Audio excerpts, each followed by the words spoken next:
Please don't beat us, our mama's dying. The words hit him harder than any blow, sharper than any blade. Elias, the mountain man who had long sworn off the world of people, froze at the sound of the tiny voices.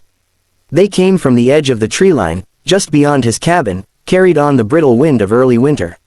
He lowered the axe he had been swinging into the thick woodpile, his breath steaming in the cold air, and turned. 2 girls stood there, no older than 8 or 9, their clothes torn, their faces streaked with mud and tears. They clutched each other like 2 leaves clinging to the same branch in a storm. Their eyes were wide, not with mischief or childish curiosity, but with terror. And yet, there was hope buried in them too, fragile as a candle's flame.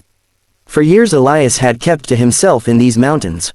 People were trouble. Their words, their promises, their betrayals, they had carved scars deeper than the knife wounds on his arms. He had come here to escape, to bury himself in solitude where only the wolves and the wind were his company. But now these girls had found him, trembling, pleading, their small bodies dwarfed by the endless forest. His heart should have been stone by now, hardened by loss and silence. Yet at that moment, a crack formed. The words, "Our mama's dying," rattled him in a way he hadn't felt in years. He saw something in them that dragged up memories he had tried to drown. Another pair of small eyes, once staring up at him long ago, eyes that never opened again. He crouched slowly, trying not to frighten them further.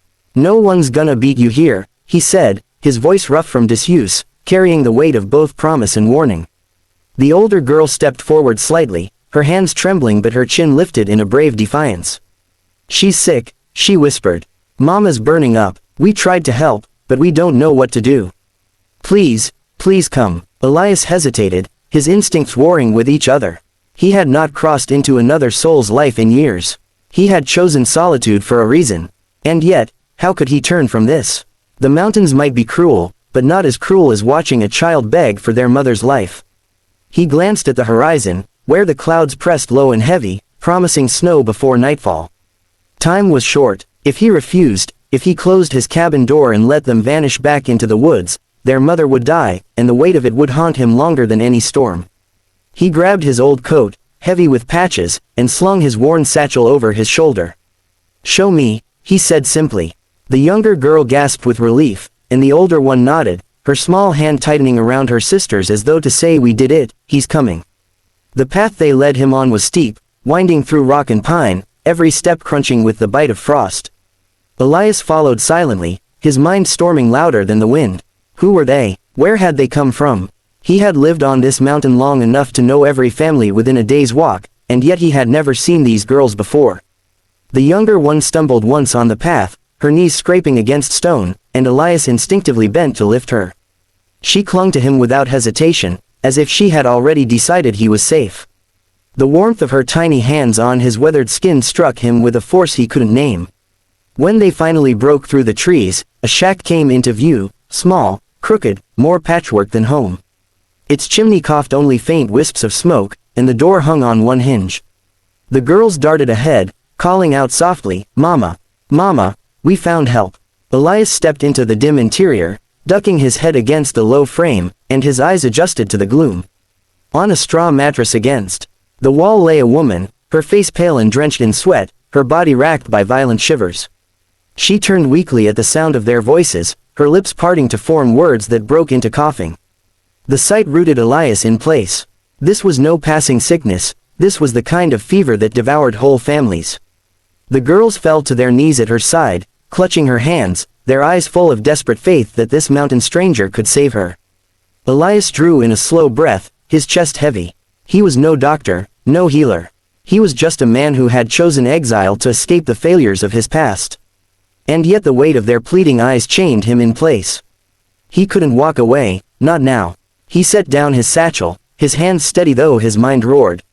"I'll see what I can do," he murmured, his voice low but firm. The woman's eyes opened slightly, glassy with fever, and for a moment they locked on his face. In that moment, he felt recognition, though he couldn't place it. She whispered something, her voice cracked and broken, don't let them be alone." Then her eyes rolled back, and she collapsed into another fit of coughing. Elias swallowed hard, his jaw tightening. He had walked away from people once before, but this time, he knew he would not. the shack smelled of sickness, stale air, damp straw, and the sharp bite of fever. Elias knelt beside the woman, laying the back of his rough hand against her forehead. Heat radiated from her skin like fire. He had seen fevers before, in camps, in wars, in winters when supplies ran out and men fell one by one. Some survived with strong constitutions and care, others did not. The girls watched him with wide eyes, waiting, believing. Elias had never feared the wilderness, but the weight of their faith in him struck harder than any bear or storm. He was no savior, and yet, to them, he was all they had. He pulled open his satchel, revealing a bundle of herbs, salves, and strips of cloth, meager supplies he kept for his own survival. He wasn't a healer, but the mountains had taught him things, which leaves fought infection, which roots calmed the body, which teas broke a fever. He crushed dried willow bark between his calloused fingers, mixing it with water from the girl's cracked jug. As he worked, he felt the girl's gaze on him like fire. "Will it help?" the younger one whispered. Her voice trembled, as if even hope was fragile. Elias did not look up. "It'll give her a fighting chance," he muttered. It was all he could promise. The older girl tucked a rag under her mother's neck, patting her damp hair, whispering soft comforts. Elias watched her quietly, struck by the strength she carried in her small frame. She reminded him of someone, his sister, long gone, who had once shielded him from their father's rages. He shook the memory off, grinding herbs harder than he needed to, forcing himself into the present. This was not about the past. This was about now, about these children who had stumbled into his life like ghosts demanding atonement. When he held the steaming mixture to the woman's lips, she groaned weakly, resisting, lost in the fog of fever. The girls urged her softly, their tiny hands guiding hers until she swallowed a few sips. Elias laid a cool cloth on her forehead, then leaned back on his heels. "That's all I can do for now," he said. "The fever will fight her all night. We'll need to keep her cool, keep her drinking." The girls nodded solemnly, as though soldiers receiving orders. The younger one leaned against him suddenly, her small body shaking. "You won't leave us, will you?" she whispered. The words pierced deeper than he expected. Elias stared at the crooked rafters, swallowing hard. He had spent years running from people, from attachments, from the pain of losing. He had sworn never again to be responsible for anyone. Yet now these girls clung to him, their faith binding him tighter than any chain. "No," he said finally, his voice rough but steady. "I won't leave you." Their relief was immediate, their shoulders loosening as though a weight had lifted. He realized with a start that he had just made a vow, not just to them, but to himself. Night fell heavy outside, the wind rattling the boards of the shack. Elias sat watch by the mattress, tending the woman with stubborn diligence. Each time she moaned, he refreshed the cloth on her head, each time she stirred, he coaxed another sip of water between her lips. The girls dozed against each other in a corner, but every so often one would stir, looking to him for reassurance. Each time, he gave a slow nod, the kind he used to give his hunting dogs in storms, silent promises that everything would hold. Hours passed, marked only by the woman's ragged breaths and the hiss of wind through the cracks. Elias's mind wandered unwillingly. He remembered another night, years ago, when fever had taken his own wife. He had been powerless then, watching helplessly as life drained away. The memory had driven him into these mountains, into exile. And now fate had dragged him back into the same fight. But this time, he swore, he would not fail. This time, if sheer will could keep a woman alive, he would grind his own soul into dust to make it happen. Near midnight, the woman stirred more strongly, her eyes fluttering open. They found Elias first, then her daughters, and she whispered hoarsely, "Thank you." Elias froze, unprepared for gratitude. He had been called many things in his life, fighter, deserter, drunkard, but not savior. He shook his head gruffly. "Save your strength." She gave a faint smile, a mother's smile, worn but radiant, before sinking back into uneasy sleep. When dawn broke, the fever had not left her, but it had not worsened either. Elias took that as a victory. The girls woke stiff and cold, but when he told them their mother was still fighting, their faces lit with cautious hope. They clung to him, and though the weight of their trust pressed heavy on his shoulders, he let them. In that moment, Elias knew the truth. Whether he liked it or not, these children, and their dying mother, were now his.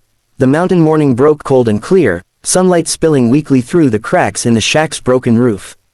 Elias stirred the embers of the fire, coaxing them back to life, his hands stiff with exhaustion.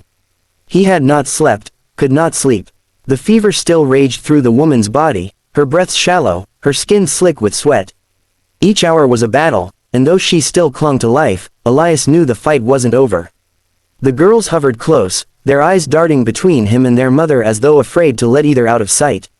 He brewed another bitter tea, crushing herbs with aching hands, and coaxed a few more sips past her cracked lips.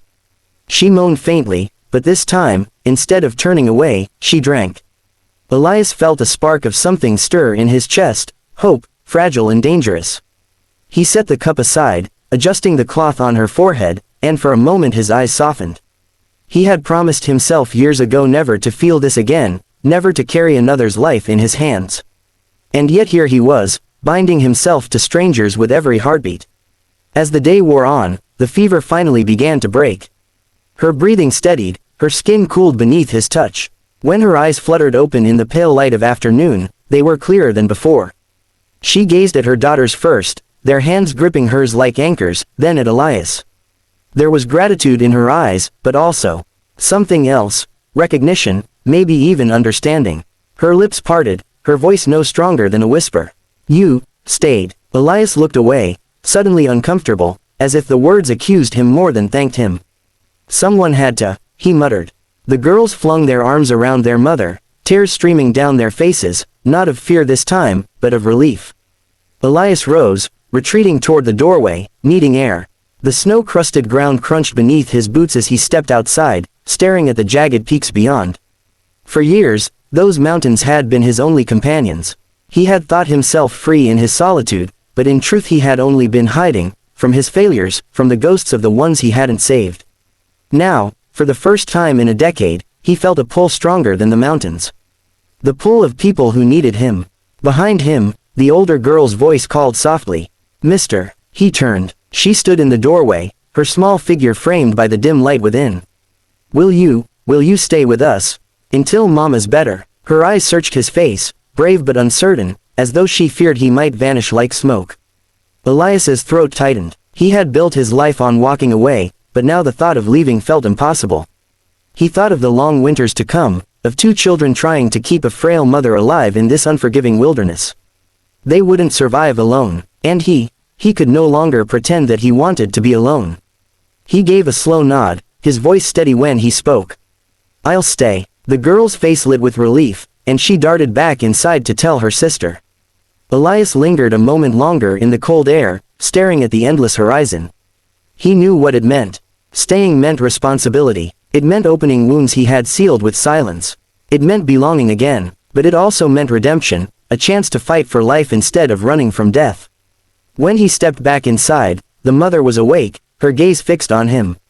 She was weak, but her lips curved faintly in a tired smile. They have no one, she murmured. Not anymore. Elias lowered himself onto the floor beside the bed, meeting her eyes squarely.